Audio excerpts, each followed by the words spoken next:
Hola, muy buenas tardes. Bienvenidos a la ciberconferencia de la inimputabilidad desde la visión de la psiquiatría forense. El doctor Eli Elier González Sainz, afiliado a la Asociación Mexicana de Psicología, de Psicología Jurídica y Derecho Penal, cuenta con un posgrado en Psiquiatría Legal y Forense por el Hospital Psiquiátrico Fray Bernardino, especialista en psiquiatría, es médico cirujano y partero por la Universidad Autónoma de Chihuahua. Cuenta con un diplomado en medicina geriátrica para la atención primaria y diplomado en racismo y xenofobia en México Reintegra con el apoyo de la CONAPRED y la CNDH. Es docente del diplomado en formación pericial en psicología forense y jurídica del Centro Internacional de Posgrado de Tuxtla Gutiérrez, Chiapas. Ponente dentro del ciclo de conferencia de la Universidad Anáhuac de México con el tema de funcionalidad y autonomía de las personas mayores. Profesor durante la sesión bimestral en implicaciones legales de los trastornos del sueño y la Academia Mexicana del Dormir. El doctor Elier cuenta con una amplia trayectoria en preparación, lo cual para nosotros más cordial bienvenida. Sin antes recordarles que la sesión de preguntas y comentarios viene hasta el final, cuando termine la presentación, y como ya les había mencionado, también si gustan hacer estas preguntas de manera verbal y prendiendo sus cámaras, están en todo su... Ok, vale, de acuerdo. Pues miren, la presentación va a consistir sobre todo en el tema de inimputabilidad desde la perspectiva de la psiquiatría forense.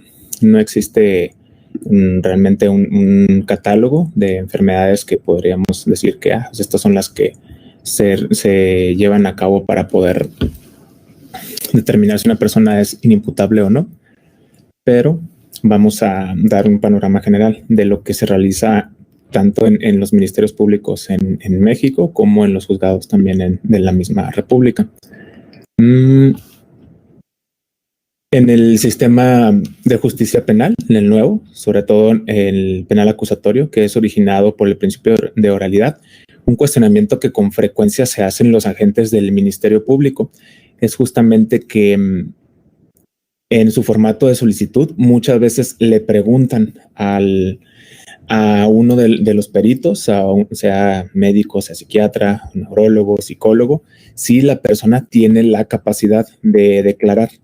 Y es por ese lado es que de pronto pues no existen unos criterios específicos. Si bien sí existen ciertos componentes que podemos tomar en cuenta para esto, en ocasiones no tenemos así una claridad en el sentido de que podemos decir, a partir de con esta denominación se puede decir que es inimputable o que no lo es. Entonces voy a continuar con las diapositivas. Esto es lo que les comentaba ahorita. Entonces, se necesita que las personas participen activamente. Anteriormente, como se hacía todo, era por medio de escritos en el que la persona únicamente daba su declaración y la persona que se encontraba en el Ministerio Público o en los juzgados escribía la misma, ¿no? Todavía se sigue haciendo esto mismo, pero ahora se ha establecido el proceso penal acusatorio donde el principio de oralidad pues le da mayor participación tanto a quienes son acusados como a los otros involucrados. En este mismo contexto, la falta de una definición jurídica y criterios médicos para poder determinar qué es específicamente una persona que sea apta para declarar hace que muchas veces de forma arbitraria y de forma indiscriminada los médicos adscritos a la agencia del Ministerio Público lo hagan aplicando su criterio particular, es decir, que hablan con la persona que están entrevistando, que está acusando o que puede ser acusada y dicen, no, pues a mí me parece que tiene una aptitud para declarar y no existiendo un consenso para esto. Lo que sucede, vamos primero a entrar en las definiciones. La aptitud para ser interrogado consiste en la capacidad de comprender el significado de preguntas planteadas durante las investigaciones policiales y en los tribunales. Veamos entonces por partes. Una aptitud quiere decir que la persona sea apta para poder ser interrogada. Y esto no únicamente engloba la capacidad mental, sino también está la capacidad sensorial, es decir, que la persona escuche, hable, ¿sí? Pueda expresarse oportunamente, y también la capacidad física, ¿sí? Que la persona pueda, por ejemplo, articular palabras, que pueda moverse, que pueda desplazarse dentro de algún lugar. Entonces no consiste únicamente en una cuestión mental. Eso debemos dejarlo claro, porque a veces asociamos con que una incapacidad se traduce en una disminución de la capacidad mental, y no, ciertamente también puede ser de la capacidad sensorial, en el caso de las personas sordas, en el caso de las personas ciegas, o en el caso de que una persona no domine la lengua en la cual se le está interrogando. Y también, por el otro lado, si una persona no puede desplazarse, pues difícilmente va a poder dar una declaración. Entonces, ese es el primer punto. Primero, comprender el significado de las preguntas planteadas y después tener la capacidad para responder a esas preguntas que están ahí enumeradas. ¿Qué sucede? Muchas veces nosotros pregúntense a ustedes mismas, a ustedes mismos. ¿Ustedes saben todo el proceso legal que se lleva a cabo cuando hacen alguna denuncia? O sea, realmente si les llegan a leer así la cantidad de artículos que los abogados de pronto les dictan y dicen, a ver, sí, con base en el artículo tal, en su fracción tal, y esto usted puede decir esto y no puede decir otro, y así. O sea, ustedes saben, realmente no conocemos la ley. No a lo mejor como un abogado lo hace, y ciertamente no a lo mejor como todas las ciudadanas y ciudadanos tenemos la responsabilidad de conocerla. Entonces, por ese lado también podemos movernos mucho. O sea, ¿hasta qué punto la aptitud para ser interrogado únicamente reside en que podamos saber lo que nos están preguntando, sino también el conocer la ley? O sea, hay esos dos puntos. Pero eso es lo que más que nada refiere la aptitud. O sea, una, que podamos comprender y responder a esas preguntas. Y el último punto, que no sea que sea sin coerción, o sea, que nadie nos esté obligando a dar una declaración. Si alguna persona nos obliga a dar una declaración, pues entonces ya no tenemos esa aptitud porque no lo estamos haciendo libremente. Ok. Bueno, ahí veo un poquito oscuro, la había cambiado un poco, pero la aptitud para ser interrogado refiere también a que de ser posible, la persona debe de proceder penalmente, de tal manera que sea capaz, en vista de su condición psiquiátrica y física, como les comenté ahorita, o sea, no únicamente es lo mental, sino también lo físico, de seguir cada uno de los procedimientos para poder defenderse adecuadamente o para poder acusar también, en el caso de que sea conveniente. Esta diapositiva está un poquito más clarita. El término aptitud se ha favorecido mucho en países que llevan cierta parte de la batuta en esto. Por ejemplo, en el caso del Reino Unido, que es por mucho de los primeros países que empezaron a hacer las declaraciones y las definiciones, los conceptos claves de qué implica ser apto para declarar. Ellos utilizan que no únicamente el ser apto para declarar debe de tomarse en cuenta en el sentido de que si eres acusado, sino también si va a ser alguien su declaración de defensa o si va a hacer alguna denuncia, ¿sí? O sea que, o si va a actuar como un testigo. O sea, en esos puntos siempre debe de existir una aptitud, no nada más si eres acusado, sino también si eres tú el que va a acusar o si vas a actuar como testigo. Entonces, casi nunca se hace esto en México. Esa es una realidad, desafortunadamente. En la experiencia práctica que existe en la subdirección jurídica, por ejemplo, de INAPAM, donde estoy ahorita actualmente, y durante mi formación como psiquiatra forense en el Fray Bernardino, era rarísimo que nos preguntaran la aptitud de una persona que hacía una denuncia o de un testigo. Casi siempre nos preguntaban sobre la aptitud para una persona que estaba siendo acusada. Entonces, desde ahí también hagan ese ejercicio. O sea, cuando se valore un caso, y más si es un caso psiquiátrico o que incluya algún aspecto de la salud mental, hay que tomar en cuenta esto, que sean todas las partes las que sean aptas, porque si no, pues luego puede llegar a darse algunas injusticias. Bien, eso por el lado primero de la aptitud, sí quería tocarlo porque es a veces como no tan tomado en cuenta. Y no solamente debe de señalarse los procesos penales que se llevan a cabo en la agencia del Ministerio Público, sino también en todas esas acusaciones que se llevan desde que se hace la detención, después de que se lleva a cabo una prueba pericial, al momento de estar en el juzgado, al momento de llegar a acuerdos, o sea, en todos los procesos, ¿sí? Debe de determinarse esta aptitud. Y la realidad es que no, casi siempre se determina, pues ya sea en el Ministerio Público o incluso ya en los apartados más posteriores, hasta que se termina el proceso penal. Bien, entonces la aptitud incluye la capacidad para declarar e involucra principalmente el área neuropsiquiátrica y neuropsicológica del acusado. Otra cosa, como les comenté ahorita, estas definiciones solamente hacen mención del inculpado, pero hay que incluir también a las personas que testifican. ¿Okay?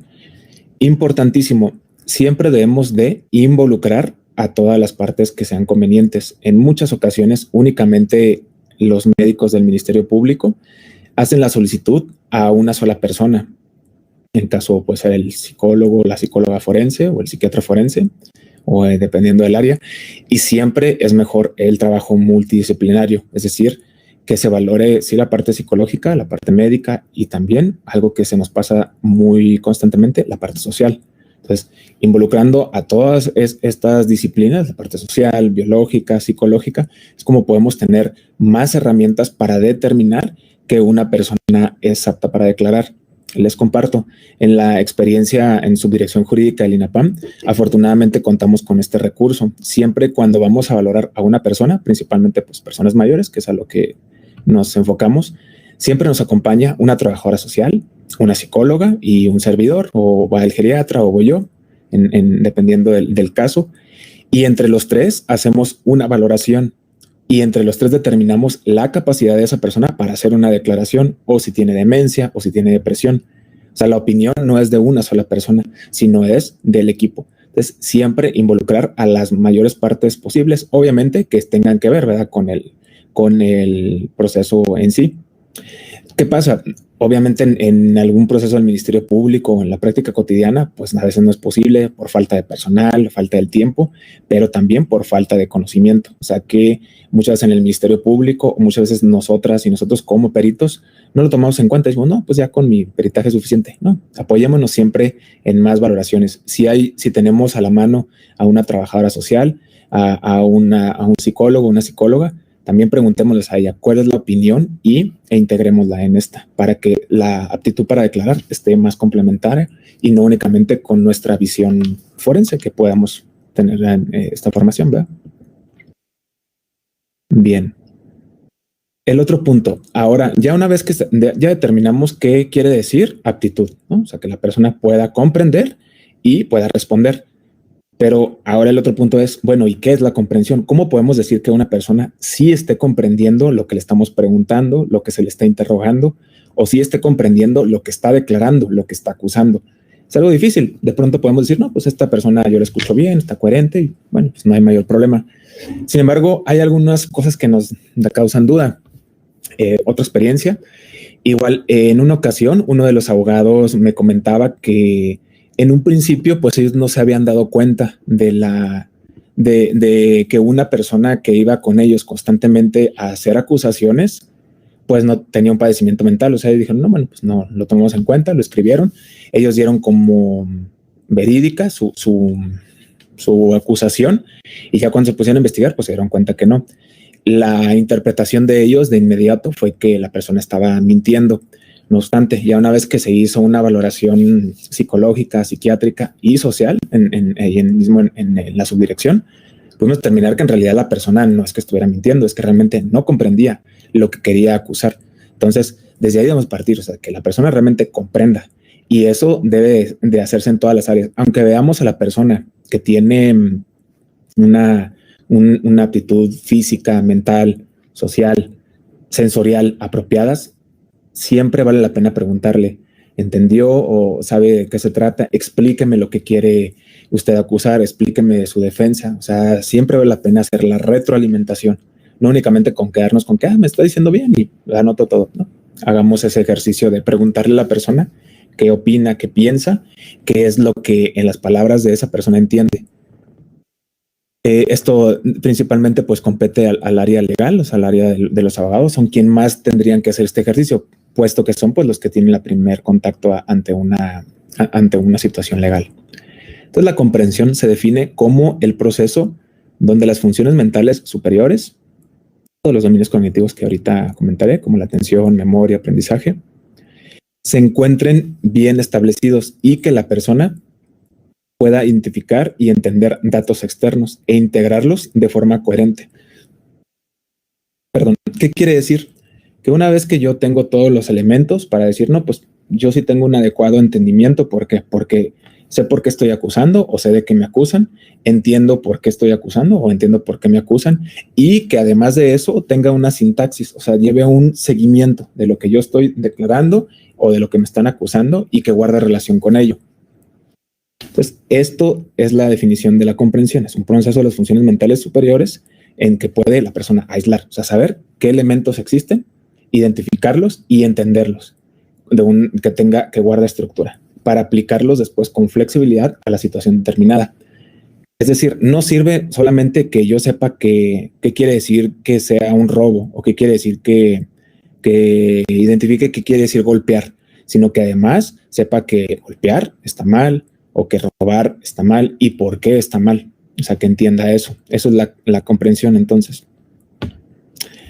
Me voy a otro punto. En psicopatología forense tratamos de hacerlo un poquito más práctico, y siempre que el juez o el Ministerio Público nos pregunta si esta persona tiene la capacidad de comprender, entender y todo el apartado que nos hacen, siempre decimos, en psicopatología forense entendemos la comprensión como la facultad para entender, conocer y diferenciar si un comportamiento es lícito o ilícito. ¿Qué quiere decir? Que si un comportamiento que está realizando alguna persona está dentro del marco de lo legal o no lo está.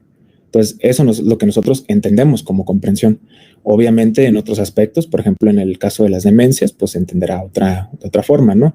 Pero en psicopatología forense, o sea, específicamente cuando nos preguntan de un determinado caso legal, lo hacemos en función de eso. Si la persona que estamos nosotros entrevistando diferencia si un comportamiento es lícito o ilícito. Si la persona es capaz de diferenciarlo, para nosotros comprende, que ese es uno de los puntos que determinamos a la hora de valorar la inimputabilidad. ¿Cómo evaluamos la capacidad de comprensión? No es algo sencillo, o sea, hay ocasiones en las que sí, pues podemos determinar, esta persona sí puede comprender, pero en la mayoría de los casos, aunque es subjetivo, porque no existen estándares o criterios bien establecidos, podemos actuar de forma consensuada en algunos procedimientos que los voy a explicar a continuación. Primero, definiendo cómo podemos saber si la persona comprende, sino que pueda tener atención, ¿sí? Entonces, vamos otra vez, regresarnos un poquito. Aptitud para declarar, que implica que la persona entienda y que pueda responder, ¿sí? Entonces, ¿cómo podemos saber si va a entender, que tenga una capacidad de comprensión? ¿Cómo evaluamos esa comprensión? Ahora sí, con estas actividades. Primero, formulando la atención. La atención puede ser valorada de un sinfín de maneras. Existen muchas pruebas psicológicas, muchas escalas, por ejemplo, la de Mini-Mental, por ejemplo, el ponerle a una persona a hacer operaciones matemáticas, o sea, 99 menos 7, y luego esa cifra menos 7, o 20 menos 4, 16, lo menos 4, 12 y así sucesivamente, para ver si esta persona tiene la capacidad de atender lo que le estoy preguntando. O podemos leerle un texto y decirle que nos lo explique, ¿vale? Y si explica con una adecuada entendimiento, pues quiere decir que pudo tener o que pudo poner atención.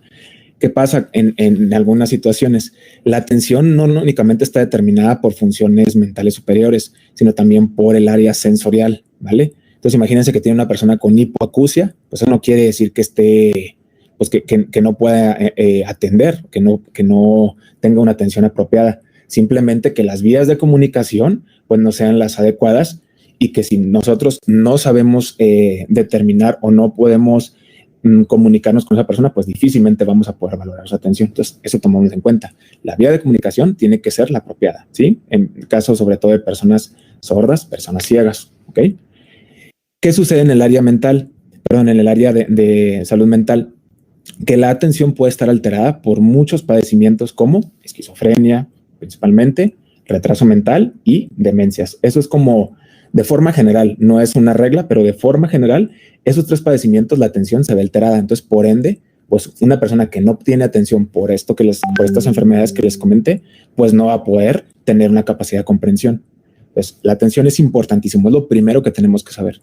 Luego, el segundo punto es Si ya una vez que decimos la persona atiende, o sea, ya le hice una prueba de atención, puede ser un mini-mental, puede ser pues aquí me pusieron el Cognicstat, por ejemplo, puede ser la lectura. Ya una vez que nosotros determinamos, ahí le ponemos si tiene una capacidad de atención apropiada.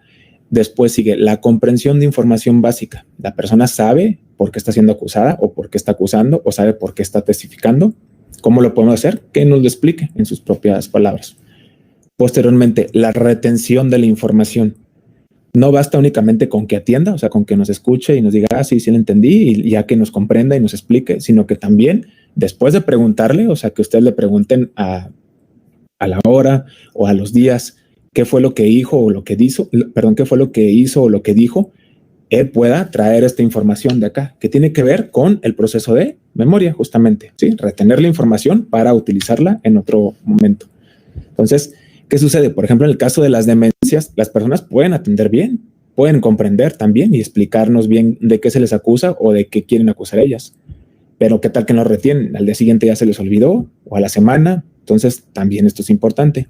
Luego, la expresión de los deseos quiere decir que ellos lo estén haciendo porque quieran hacerlo por su voluntad, no porque alguien más los esté presionando. Esto no tiene tanto que ver a veces con el área de la salud mental, más bien con otros intereses secundarios. Entonces también por aquí dejémoslo. Luego, finalmente, la percepción y el juicio en relación a las cuestiones que se estén debatiendo. El juicio que tiene que ver sobre todo con la toma de decisiones. La toma de decisiones es un aspecto que pocas veces tomamos en cuenta. Cuando nosotros hacemos una evaluación cognitiva, valoramos memoria, que es relativamente sencillo, con las escalas de MoCA, del Mini-Mental, ¿verdad? O el mismo Cognistat. Valoramos atención, como les comenté ahorita, los procesos, ¿sí? El aprendizaje, pero ¿cómo valoramos, por ejemplo, la toma de decisiones, el juicio? O sea, eso es difícil. ¿Cómo lo hacemos? Existen estándares, afortunadamente, desarrollados por muchos neuropsicólogos, neuropsiquiatras, peritos en el tema, que evalúan la función ejecutiva y que esta es la que tiene una relación directa con el proceso de la toma de decisiones y el juicio, es decir, la capacidad de una persona para saber si algo está bien o está mal. Hay diferentes maneras de evaluarlo. Existen, si bien, un montón de escalas, hay ocasiones en las que o no se pueden aplicar las escalas por determinadas razones o porque la velocidad o la presión de la evaluación también hace que no exista un ambiente apropiado para hacerlo. Entonces, una de las pruebas que existe, por ejemplo, para evaluar la función ejecutiva es la prueba de Luria, prueba manual, con 3 pasos, poner a la persona a hacer esto. Es una prueba motora. Esta es la... Aquí, ahí está. Es, dorso, canto, palma. Dorso, canto, palma. La persona que tiene una disfunción frontal, es decir, que su función ejecutiva está alterada, no es capaz de hacer esto, ¿sí? Únicamente le hace así o le hace así, ¿sí? Otra manera es ponerle, por ejemplo, a ver, necesito que me copie este movimiento, o sea, que al mismo tiempo que nosotros abrimos la mano y extendemos, y la persona tendría que poder hacerlo, pero no, luego lo más le hacen de esta manera. Con frecuencia sucede en personas con demencia principalmente, pero en algunos casos de esquizofrenia también puede suceder. Otra manera es hacer movimientos intercalados, ¿sí? Mientras se abre una mano y se cierra la otra. Entonces, estas son valoraciones que sí son un poquito más neuropsicológicas, neuropsiquiátricas, y que vale la pena que las tomemos en cuenta. De ahí voy a lo siguiente, o sea, siempre la importancia de tener un equipo multidisciplinario. Sí, a lo mejor el apartado de psicología me da una relación, trabajo social me ayuda a valorar la expresión de los deseos, pero ¿cómo valoro si la persona sí tiene un frontal? O sea, la toma de decisiones, el juicio preservado, pues por medio de estas pruebas que tienen que ser realizadas por un clínico, por un experto en esta especialidad, especialmente del área neuropsicológica, y que pues para eso se requiere un entrenamiento, ¿vale? Entonces, se fijan, en lo ideal deben de tomarse estos 5 aspectos como para saber si la persona comprende. Es complejo, pero es factible realizarlo. Bien.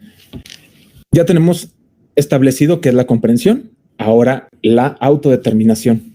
Esta se define como el proceso que la persona, en que la persona actúa como el principal agente causal de la vida mismo y hacer elecciones y tomar decisiones. Muchísimo que ver con el último punto que les comenté, que es la percepción y juicio.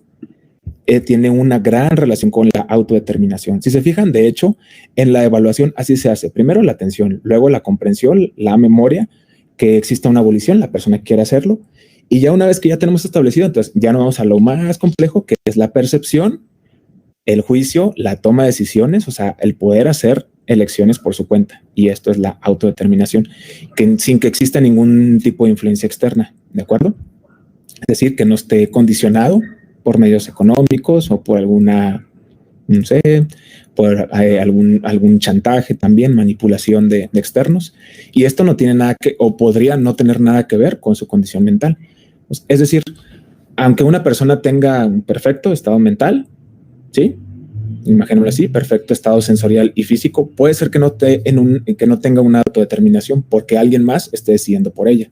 Entonces esto también podría comprender al área de la salud mental forense, ¿sí? O sea, saber, la persona no está siendo coaccionada, no está siendo presionada para declarar algo, ¿vale? Entonces eso hay que tomarlo también en cuenta. Y lo mismo, lo que ya expliqué ahorita, lo de la toma de decisiones, importantísimo valorar la función ejecutiva. Ok, ahora, en psicopatología forense, ya determinamos que era comprensión.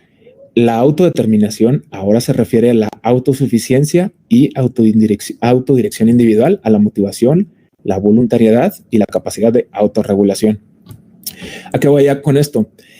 Muchas veces la función ejecutiva se ve alterada en las personas con esquizofrenia, con demencia o con retraso mental. La discapacidad intelectual es también un proceso en el cual sucede con frecuencia de que la persona no pueda controlar sus impulsos, y esto tiene que ver con la capacidad de autorregulación, ¿de acuerdo? A lo que voy es que no basta únicamente con que la persona diga, no, pues sí comprendo, sé que eso estuvo mal, pero también cómo estuvo su control de impulsos. Entonces, esta guarda guarda relación con la función ejecutiva. El frontal es lo que a nosotros nos permite de pronto frenarnos de realizar ciertas conductas, ¿sí? Por ejemplo, nosotros podemos ver a alguien que nos caiga gordo en la calle, pero pues no le decimos nada. ¿Por qué? Pues porque sabemos que eso está mal, que está mal visto o que pueden después atacarnos. Entonces solamente me lo quedo yo. Una persona que no tiene autorregulación no se lo guarda, lo saca simplemente. Entonces esto también es importante valorarlo. Hay ciertos padecimientos como el control de impulsos que pueden llegar a tener en disminuida esta capacidad de autorregulación, no únicamente en padecimientos graves como esquizofrenia, demencia o discapacidad intelectual, sino ciertos trastornos de personalidad y ciertos trastornos mentales muy específicos como el trastorno por control de impulsos tienen alterada la capacidad de autorregulación, ¿vale? Entonces también es, complejo, pero pues vamos a irlo estableciendo. Acá hay una escala que les comparto, no está validada en el área de la psicopatología forense, pero pues puede servir como un apoyo. La escala de ART y NICO es de evaluación de la autodeterminación y se utiliza principalmente en personas jóvenes. Les dejo nada más ahí pues los autores y para que revisen las subescalas. Y tiene pues puede llegar a tener una utilidad porque revisa la autonomía, la autorregulación, el empoderamiento y el autoconocimiento, que son elementos que se deben de establecer a la hora de ver si una persona comprende y es capaz de autodeterminarse. Bien, entonces, ¿qué sigue? ¿Sí? Ya tenemos que la persona sí es apta para declarar. Ya vimos que sí tiene la comprensión y su autodeterminación establecida. Ya dijimos que está bien. Ahora vemos, pues si tiene esto, decimos, no hay problema, puede declarar. Bueno, mi opinión, obviamente no puedo decir yo que sí puede o no declarar, eso lo determina el juez, la autoridad, su señoría, pero desde mi opinión, como perito, digo, desde mi punto de vista, sí puede declarar, ¿no? Recordemos que la única persona que puede decir si tiene o no la capacidad para declarar o si es o no inimputable es su señoría, ¿sí? Por más conocimiento que tenga algún perito o perita, solamente la jueza o el juez es quien puede determinar eso. Ahorita igual abundaré un poco más en ese punto. Pero ¿qué sigue? Ya vi que está bien, ya vi que no tiene ninguna situación física, mental o sensorial por la cual le impida declarar. Pues vale, ahora sí va mi opinión. ¿Qué sucede en el caso contrario?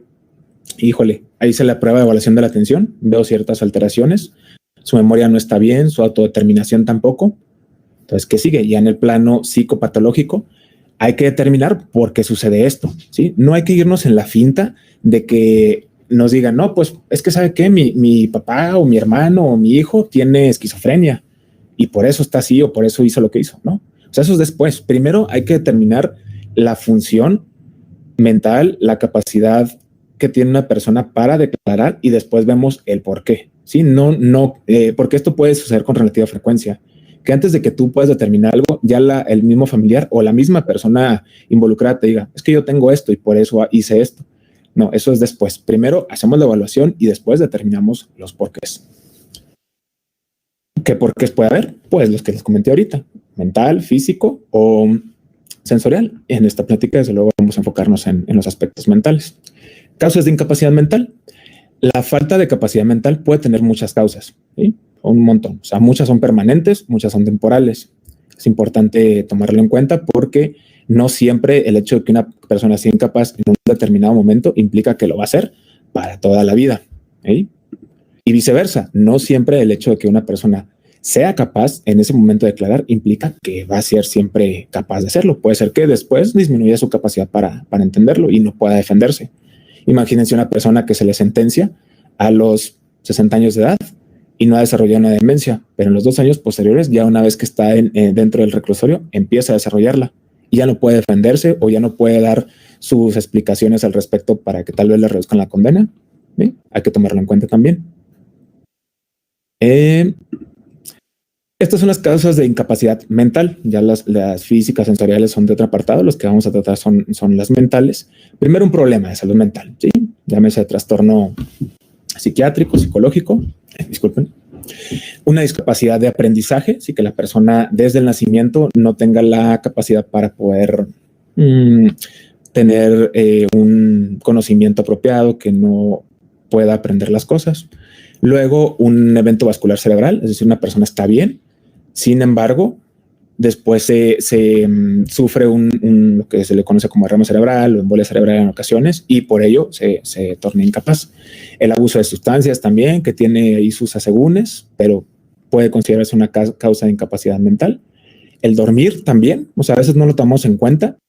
Existen casos, son pocos, pero sí existen, de personas que sonámbulas realizan alguna actividad delictiva, entonces pues están incapacitados mentalmente porque pues, no tienen juicio, o sea, no pueden decidir. Alguien que está dormido, vamos, nosotros no podemos ser dueños de lo que soñamos, ¿no? O sea, por mucho, no sé, que tratemos de controlarlo, pues eso no existe, entonces eso también tomémoslo en cuenta. Y la pérdida del conocimiento, desde luego una persona que se queda desmayada, digamos lo que va conduciendo y de pronto tiene una crisis convulsiva y pierde el conocimiento y tras esto atropella a alguna persona, pues está incapacitado mentalmente. Ojo, estas son causas de incapacidad mental, no de inimputabilidad, ¿de acuerdo? O sea, la inimputabilidad es otra cosa que vamos a definir posteriormente. De forma general, esto podríamos decir que podría incapacitar a alguna persona, ¿vale? Pero no necesariamente que la haga inimputable. ¿Qué sucede en México? El Ministerio Público, pues, realiza un estudio no exhaustivo, que constituye una guía suficiente para que el médico conozca las condiciones mentales del sospechoso únicamente, pero no va más para allá. O sea, nada más, repito, hace la entrevista, qué debería hacerse en el ideal o qué debe hacerse más bien, no en un ideal, sino qué tiene que hacerse, pues una evaluación integral, ¿sí? Psicológica, biológica, o sea, médica y desde luego social, que eso no se nos olvide, la parte social es muy importante y a veces no la tomamos en cuenta. Entonces, pues de pronto nomás lo vamos con lo que dice la primera persona del Ministerio Público y no vamos más allá, sino hasta que ya la persona está en el juzgado, ¿no? Y ya está siendo procesada. Ahora sí vamos a ir propiamente al tema de la inimputabilidad. Es importante que consideremos que sí existe unas causas de exclusión del delito relacionadas con la inimputabilidad en el Código Penal, en el capítulo 4, artículo 15, fracción séptima, viene la siguiente definición. Una causa de exclusión del delito es que al momento de realizar el hecho típico, el agente, es decir, la persona, no tenga la capacidad de comprender el carácter ilícito de aquel. Ya determinamos qué quiere decir comprender y de conducirse de acuerdo a esa comprensión. Conducirse de acuerdo a esa comprensión es la capacidad de autodeterminación, ¿vale? Entonces, por eso es importante lo que las antecedentes de ahorita. ¿Qué es comprender? ¿Sí? ¿Qué es autodeterminarse? Por esto, porque la ley lo deja. o sea, lo presenta, ¿sí? Que se excluye el delito cuando la persona no comprende, no puede autodeterminarse, ¿sí? Y ya una vez que sabemos que no puede autodeterminarse, ¿por qué? En virtud de padecer un trastorno mental, ¿vale? Que es lo que estamos viendo ahorita, o de desarrollo intelectual de retardado, que para fines prácticos se refiere a discapacidad intelectual, a no ser, ojo, en este excepto, a no ser que la gente hubiera provocado su trastorno mental dolosa o culposamente, como puede suceder, por ejemplo, en el caso de una persona que sabe que si toma cierta cantidad de alcohol se va a poner borracho y que de todos modos en estado de ebriedad decida conducir, ¿vale? O sea, obviamente ya una vez que está en el estado de ebriedad, pues su condición de decidir pues ya no está preservada, ¿vale? Pero antes sí lo estuvo, o sea, él pudo decidir no tomar y sin embargo lo quiso hacer, ¿ok? Entonces ahí esa es la excepción, o sea, en ese caso pues ya no se puede considerar que la persona simplemente padeció el trastorno mental y ya, ¿no? O sea, él se lo provocó, él sabía que podía emborracharse y no, de todos modos lo hizo. En el caso de las drogas también, o sea yo tengo un pensamiento de hacerle daño a alguien, pero no me atrevo y de pronto consumo una sustancia para tener ese atrevimiento y lo hago y no puedo yo decir, no, pero pues es que yo no estaba en mi juicio, ¿no? Porque yo decidí consumir esa sustancia aún sabiendo que esa sustancia altera mi capacidad de decisión, mi capacidad de comprensión. Es el punto. Cosa distinta, por ejemplo, que es raro, pero puede llegar a suceder. Pues pasó en un caso que una persona no sabía que cierto medicamento le causaba una alteración en el control de impulsos y terminó golpeando a sus vecinos. O sea, tomó el medicamento y pues, él no sabía que podía causarle eso. Y tuvo o sea, siempre tenía altercados con los vecinos, o sea, discutían mucho, hacían mucho ruido sus vecinos y él no les hacía caso, pues pasaba de largo.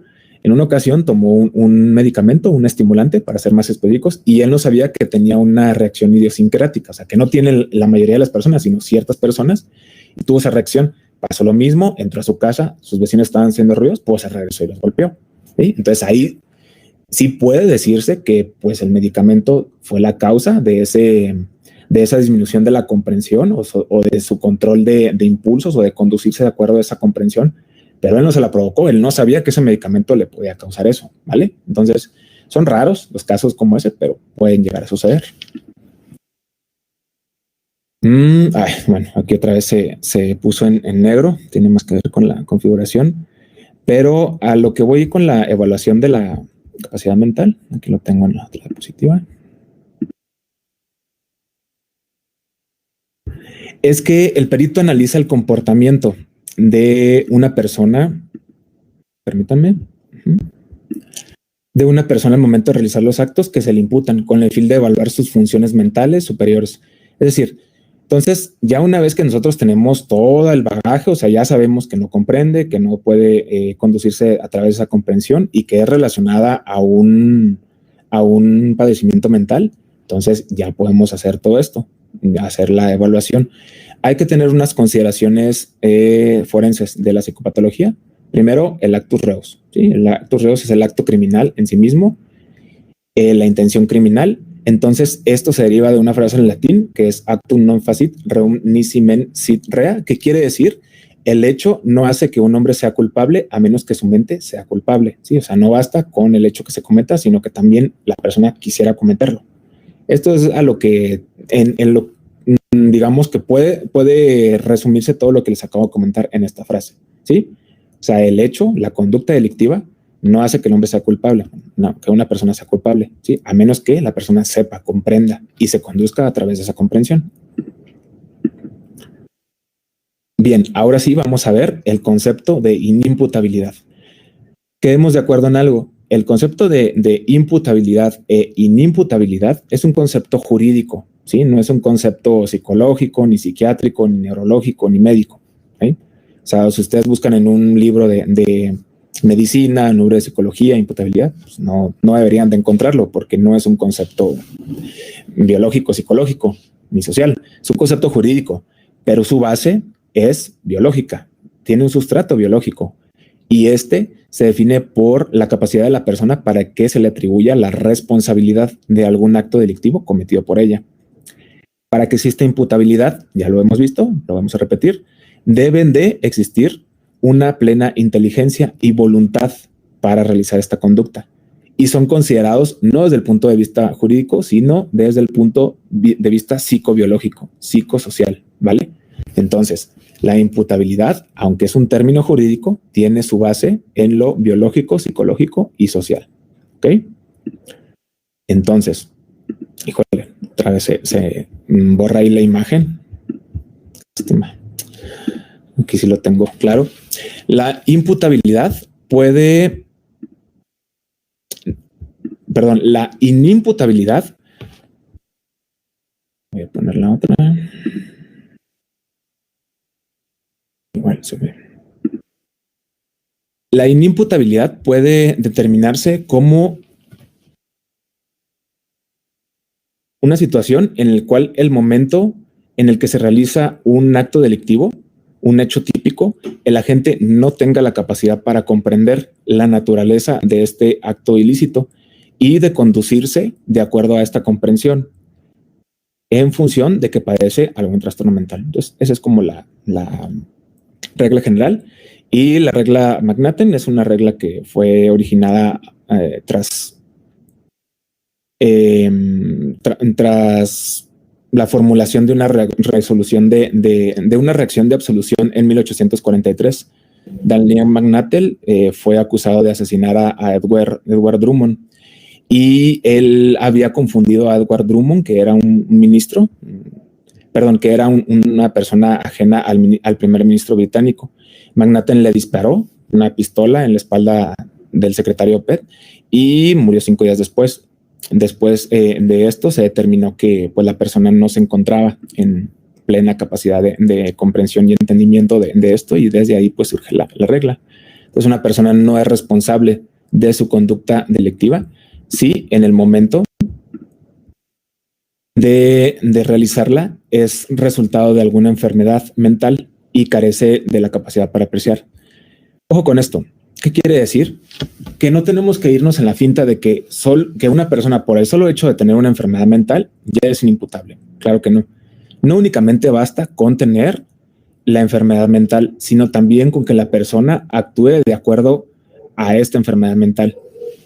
Un ejemplo, una persona con esquizofrenia puede llegar a cometer un homicidio, pero por 2 situaciones. Una que puede ser secundario a ideas imperativas de daño, que de pronto escuche voces de la persona que le digan que la persona en cuestión está embrujada y que tiene que matar para quitarse el embrujo, y hace ese hecho delictivo. Entonces ahí sí podríamos hablar que el hecho delictivo fue condicionado por las ideas delirantes.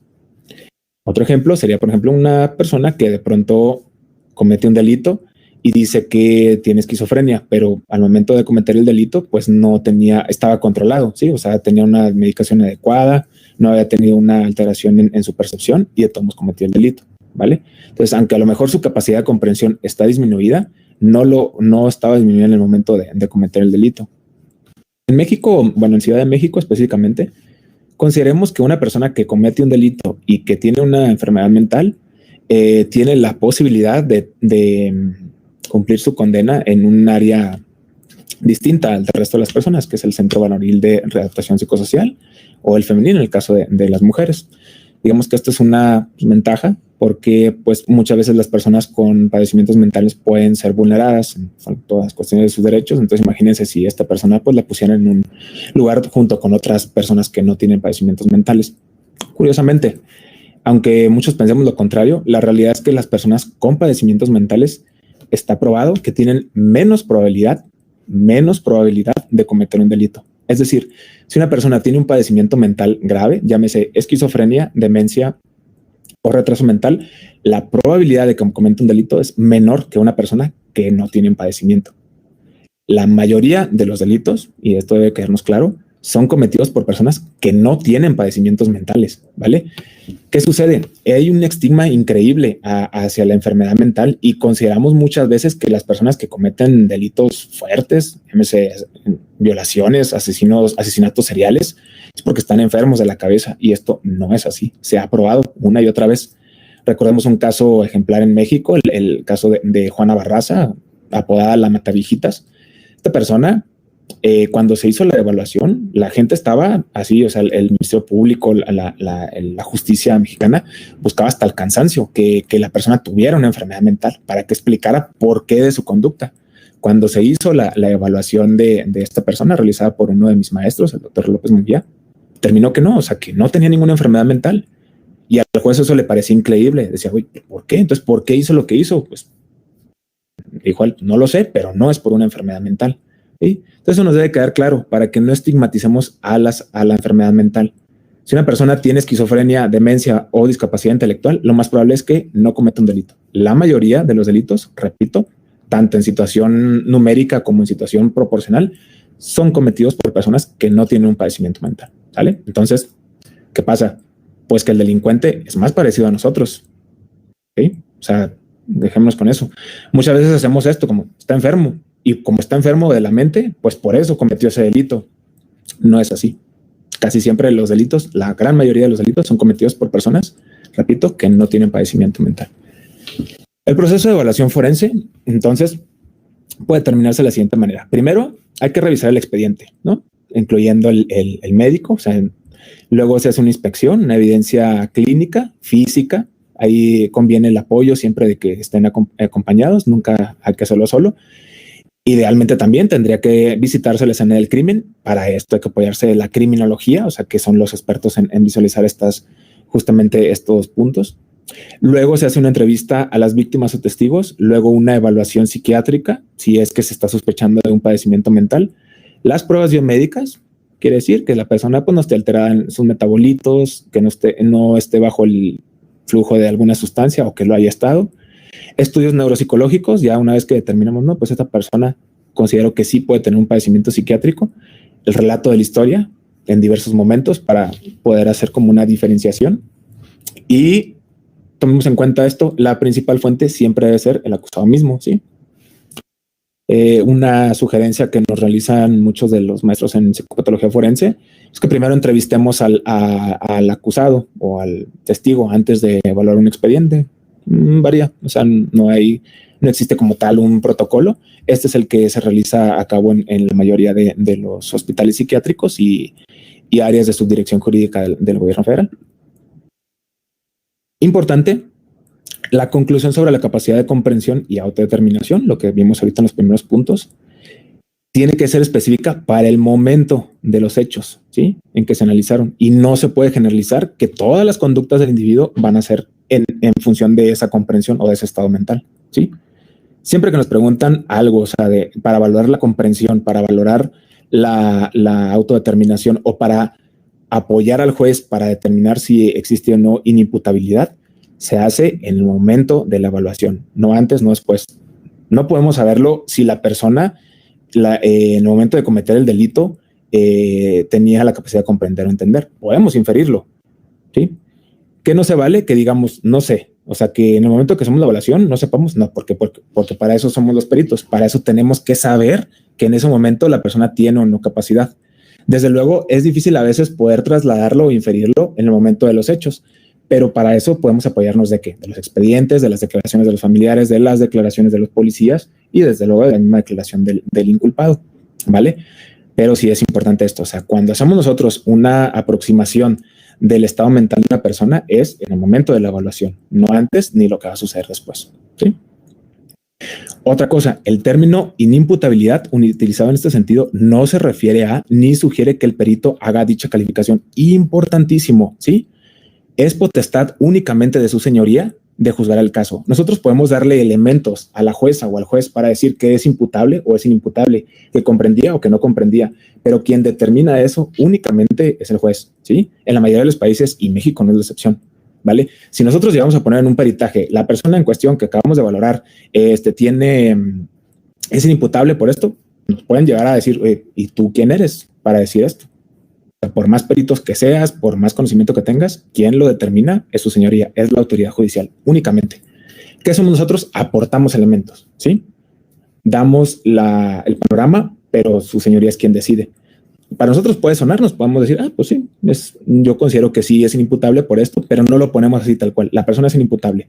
podemos poner que cuenta con elementos para cumplir con la inimputabilidad debido a que la persona que en el momento de los hechos la persona no comprendió el acto, y esto derivado a que tiene una esquizofrenia paranoide de 10 años de evolución, que no ha sido controlada, que tenía alucinaciones auditivas, que él lo refirió, que fue complementado por los testigos, que sus familiares también lo dicen, que tiene una valoración de psiquiatría o de psicología de hace tiempo. O sea, todos esos elementos son los que van robusteciendo nuestra afirmación.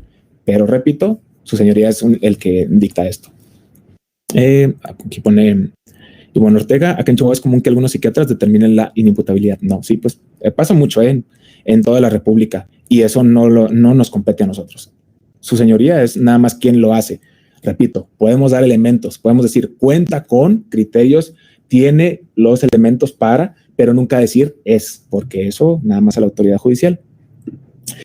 Bien, pues con esto termino. Como conclusiones, la evaluación de la capacidad de comprensión y de la autodeterminación implica un proceso complejo. Como lo vieron, hay que valorar varios elementos, no únicamente basta con una sola entrevista y listo, ¿no? Sugerencias: apoyarse de varios especialistas en psiquiatría forense, en psicología forense, en neuropsicología, en medicina forense, ¿sí? En trabajo social. O sea, todos los elementos que tengamos a la mano y que obviamente sean pertinentes para el caso, utilicémoslos. La declaración de las personas en el Ministerio Público y en los juzgados también tendría que estar sujeta a la capacidad de comprensión de determinación, no únicamente la del inculpado. El trabajo en equipo es lo que mejor puede ayudarnos. Quitémonos a veces un poquito el orgullo que puede sucederle a muchos de mis colegas médicas y médicos. Y por el otro lado, en el caso de otras disciplinas, no puedo hablar, pero no las conozco, bueno, no soy de esas disciplinas, pero también acérquense de pronto al área médica y pregunten, ¿sí? Traten de dar su punto de vista, su cooperación. Hay que hacer un adecuado diálogo, y es lo que más nos va a poder acercar hacia una opinión efectiva.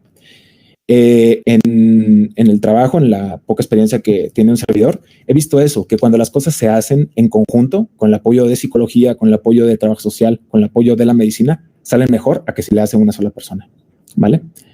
Pues bueno, esto es todo de mi parte. Si tienen preguntas, pues encantado estaré de escucharlas. Gracias.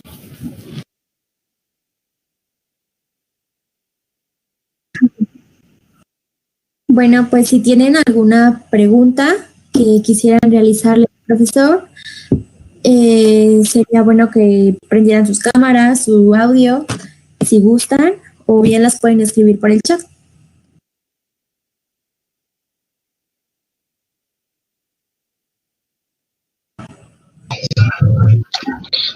Sí, ¿qué tal? Muy buenas tardes, doctor. Gracias, buenas tardes, Miguel. Mi nombre es Miguel Vázquez, soy licenciado en informática y actualmente estoy en formación como psicólogo. Uh-huh. Justamente tocaste un tema sumamente interesante y me gustaría saber el siguiente punto. He sabido que los lóbulos frontales pueden determinar ciertas decisiones. Ajá. Bueno, en el caso específico de la persona que cometa un cierto delito y en el momento se le presenta al Ministerio Público sobre los hechos o los acontecimientos que es preciso mencionar en ese instante, se le puede realizar una evaluación tal vez psiquiátrica, tal vez neurológica, tal vez psicológica en ese momento, pero no estando tan estresado, no estando con estímulos que está recibiendo de diferentes ambientes, ¿no? Me refiero específicamente familiares, tal vez conyugales, tal vez familiares, tal vez de tipo sociedad, ¿no? Uh-huh. La pregunta en sí es, a través de un psiquiatra, de un psicólogo, de una trabajadora social, ¿qué sucedería si en esas tres disciplinas no hay concordancia con los hechos o con la información que ustedes recaban? ¿Cómo pueden determinar o cómo pueden evaluar? Dejando entre paréntesis que posiblemente existan ciertos sesgos. Ajá. Tal vez sesgos, y me refiero en creencias, en percepción de la misma sociedad, que pueden influir muchísimo en esos exámenes. Quisiera saber qué es lo que pasa, qué procede y cuáles son los pasos a seguir propiamente. Muy pertinente tu pregunta, Mil. Pasa con relativa frecuencia que de pronto los peritos no se pongan de acuerdo. O sea, que de pronto uno diga que tiene una enfermedad, otro diga otra y caray, pues quedan ahí. Hay dos cuestiones. Cuando, por ejemplo, se le pide opinión a un perito, al menos en Ciudad de México, siempre se hace de la mano de dos personas, no únicamente la opinión de un perito, sino de dos. Si esos dos coinciden, pues pasa, ¿no? Si no coinciden, se le llama un tercero en discordia, se analiza las dos declaraciones y se decide lo que el tercero en discordia en conjunto con los otros determinen más apropiado. Eso es lo que se hace generalmente. ¿Qué sucede cuando tomamos en cuenta la opinión de otras disciplinas que deben de tomarse en cuenta? Fíjense que curiosamente nunca me ha tocado, o sea, cuando he estado compartiendo el espacio de trabajo con psicología, con trabajo social, ¿no? O sea, casi siempre tenemos una opinión igual, pero con diferentes perspectivas, que no solamente está bien que suceda, sino que fortalece la opinión de cada uno de los entes. En la respuesta concreta sería eso. Si existe una discordancia, se le habla a otra persona y se evalúan. Pasa con relativa frecuencia, sobre todo en los casos, por ejemplo, en los que existen padecimientos mentales no tan clásicos, por ejemplo, el control de impulsos, por ejemplo, trastornos de personalidad, que son más difíciles de evaluar. Pero en la mayoría de los casos hay un criterio, digámoslo, bien concordante. O sea, porque la esquizofrenia aquí y en China se diagnostica de la misma manera. La demencia tiene los mismos criterios también en Chile, en Estados Unidos, en España. Y de la misma manera, la discapacidad intelectual se evalúa con las mismas pruebas neuropsicológicas que se utilizan en la India a las que se utilizan en México. Entonces, por eso ahí no hay tanta bronca. Puede suceder en ciertos padecimientos mentales.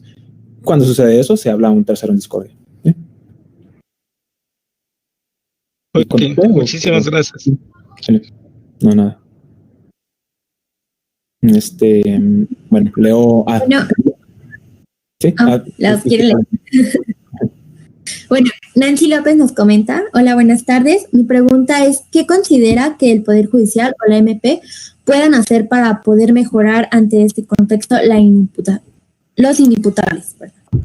Acercarnos a ellos. Muchas veces trabajamos como de manera muy aislada y hacemos acusaciones hacia el derecho, hacia los abogados, hacia el Ministerio Público, sin conocer realmente la perspectiva de ellos.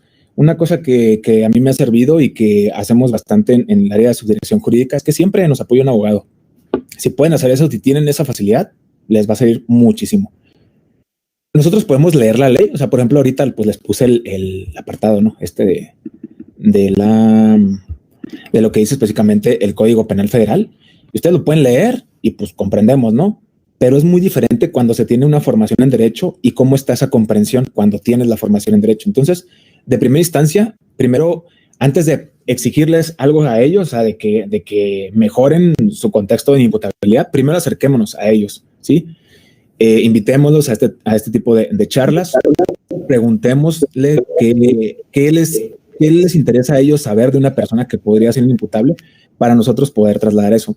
La psicopatología forense justamente hace eso, hacer un lenguaje entendible y no porque se hable otro idioma, sino para que sea más comprensible para el que imparte la justicia. Entonces, de esta manera, el acercamiento, el conocimiento, pues es lo que de primera entrada va a mencionar. Ese es un punto. El otro también, para que el Poder Judicial y el Ministerio Público mejoren este contexto, es quitarnos nosotros mismos, el estigma de pensar que la enfermedad mental es igual a criminalidad. No es cierto, para nada. Sí, como les dije, está bien probado. La gran mayoría de las personas con enfermedades mentales no cometen delitos. La mayoría de los delitos son cometidos por personas, podemos considerar entre comillas, normales, ¿vale? Entonces es eso, disminuir el estigma y acercarnos hacia el Poder Judicial y el Ministerio Público. Por cuestiones de tiempo vamos a ir un poquito más rápido.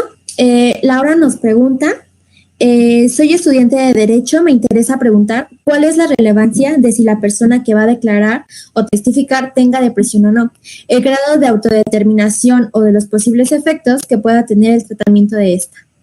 Bien interesante pregunta. Muchas ocasiones consideramos que la depresión, y no es nada infrecuente, muchos abogados pueden llegar a pensarlo así, que la depresión puede alterar o que los medicamentos para depresión pueden alterar la toma de decisiones. No es así. ningún antidepresivo altera la toma de decisiones, ningún antidepresivo altera el juicio, ¿sí? No es cierto, no alteran, ¿sí? ¿Qué medicamentos podrían llegar a alterar el juicio? Tal vez, y solo tal vez, algunas benzodiazepinas, no los antidepresivos. El tratamiento para depresión farmacológico, porque hay también tratamiento psicológico, es con antidepresivos, principalmente unos que se llaman inhibidores de la recaptura de serotonina, bueno, selectivos de la recaptura de serotonina. Ejemplos, fluoxetina, escitalopram, paroxetina, citalopram, sertralina. Esos medicamentos no causan alteraciones en la toma de decisiones, ¿vale? Ojo, bien importante. Entonces, eso de entrada, esa es la relevancia de saber si una persona tiene depresión y saber si toma medicamento. De entrada puedo decirles no va a alterar su capacidad de decisión. Otra cosa, no es lo mismo una depresión moderada en la que el juicio puede estar por definición preservado a una depresión grave con ideas suicidas, ¿sí? En la cual el juicio sí podría estar alterado, pero eso no quiere decir que la persona no tenga la capacidad para declarar. Entonces, esa es la relevancia de saber si la persona que va a testificar está o no deprimida. ¿Por qué? Porque puede alterar su testimonio. O sea, imagínense una persona que está deprimida, pues no quiere ni hablar, no quiere saber nada de pronto de la vida, pues menos va a querer acercarse a un juzgado o al Ministerio Público. Esa es la relevancia. Ojo, los antidepresivos no causan alteración en la toma de decisiones. ¿Sí? Ok. Bueno, un comentario es de Sandra Valdés. Dice, gracias, doctor Elier. Agradezco su gran empeño y por brindarnos esta información. Y María nos dice, ¿en dónde puedo ver las estadísticas que nos mencionan sobre las personas con esos trastornos mentales que tienen menor probabilidad de cometer un delito? Escríbanme un correo, les voy a escribir mi correo para enviárselos a distintos artículos hablan al respecto. Hay pocos en Latinoamérica, pero sí existen. Casi todos son realizados en el Reino Unido, pero aplican lo mismo, y les envío los artículos que dicen al respecto para enviarles la información. Está bien evidenciado y tiene eso. Ahorita no los tengo a la mano, pero los busco y se los envío. ¿Sí?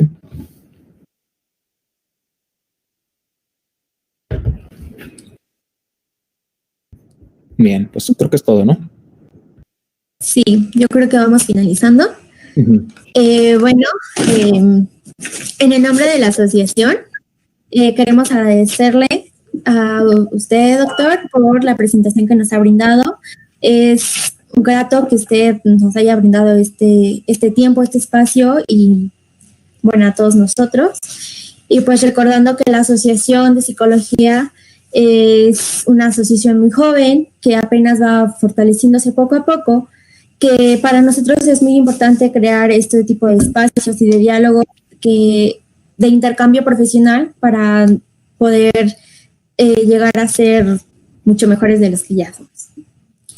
Y pues bueno, les comento que las personas que hicieron el pago de la constancia tendrá un plazo de más o menos 5 días hábiles a partir de hoy para la entrega de las constancias.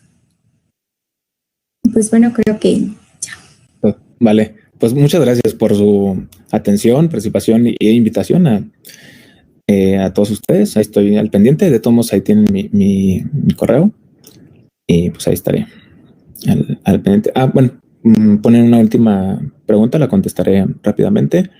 Dice Ivonne Ortega, soy titular de la materia de psicopatología forense en la Universidad de Durango. Aquí están las y los alumnos de criminología. ¿Qué tan necesario es que estos profesionales cuenten con este conocimiento?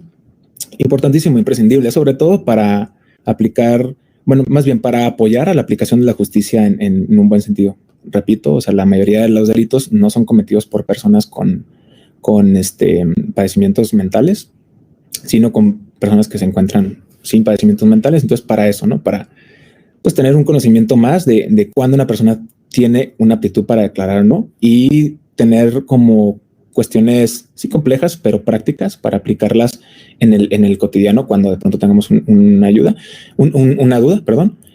Y pues en que el acercamiento hacia la psicopatología forense no es un tema nuevo. Esto de la psicopatología forense tiene mucho tiempo, pues lo vieron, desde 1843 en Inglaterra ya fue descrito. Pero sí es cierto que tiene poco el acercamiento que hace la psicopatología forense hacia el derecho, ¿sí? O sea, que que cada vez empieza a tomarse más en cuenta este tema y pues esto va a redundar en un beneficio para toda la sociedad. Vale, pues creo que es todo. ¿Sale? Pues agradezco nuevamente y pues ahí estaremos en la orden. ¿Vale?